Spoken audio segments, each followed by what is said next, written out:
খিচুড়ি দিয়ে ইলিশ মাছ কোনোদিন খেয়ে দেখেছেন? আজকে আমরা সেই রেসিপিটাই বানাবো। খিচুড়ি দিয়ে ইলিশ মাছ কী করে সুন্দরভাবে খাওয়া যায়, বানানো যায়। চলুন মায়ের কাছে যাওয়া যাক।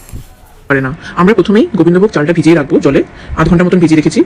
আমরা 2:1 রেশিওতে নিয়েছি খিচুড়ির জন্য চাল আর মুগ ডালের আর তারপরে আমরা ইলিশ মাছ হলুদ আর নুন মাখিয়ে রেখে দেবো।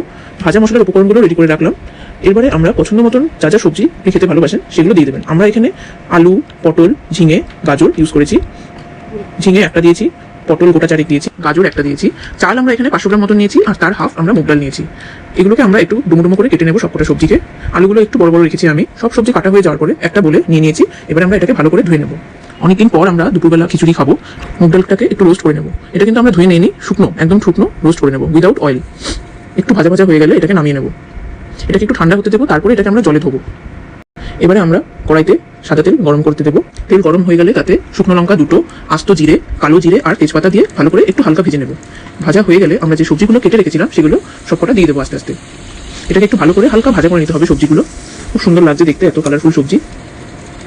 দুটো কাঁচা লঙ্কা চিড়ে দিয়ে দেবো। নুন, হলুদ আর ধনে জিরে গুঁড়ো পরিমাণ মতন দিয়ে দেবো।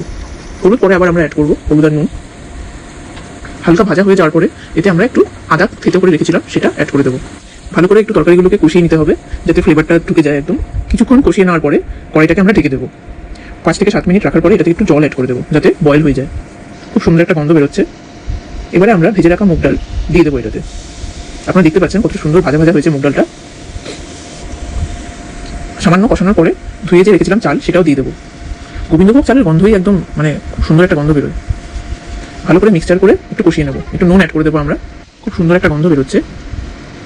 একটু হলুদও দিয়ে দেবো যাতে কালারটা একদম ডাল না হয়, কারণ আমরা চাল আর ডালটা অ্যাড করলাম সেই পরিমাণে ধনে গুঁড়ো আর হলুদের গুঁড়ো দিয়ে দেবো। আপনারা চাইলে এখানে আদাও দিতে পারেন আর একটু থেতো করে। একটু কাশ্মীরি লঙ্কা গুঁড়ো দিয়ে দিলাম, একটু কালার হবে। এটাকে আমরা ভালো করে কষিয়ে নেবো একটু। তারপরে এটাতে আমরা জল অ্যাড করে দেবো, কারণ চালটা তো বয়েল হতে হবে। পরিমাণ মতন জল অ্যাড করে দেবো, এটা ফুটতে থাকবে। তারপরে আমরা ঢেকে দেবো এটা। এবারে আমরা খিচুড়িতে ওপর থেকে ছড়িয়ে দেওয়ার জন্য একটি ভাজা মশলা তৈরি করবো। তার জন্য আমাদের লাগছে দুটো শুকনো লঙ্কা, তেজপাতা, আস্ত জিরে, মৌরি, এলাচ, দারচিনি। পুরোটাকে আমরা রোস্ট করে নামিয়ে নেবো। এবারে এটাকে একটু ঠান্ডা হতে দেবো। এবারে আমরা কড়াইতে তেল গরম করে এখানে ইলিশ মাছগুলো যে ম্যারিনেট করেছিলাম সেটা দিয়ে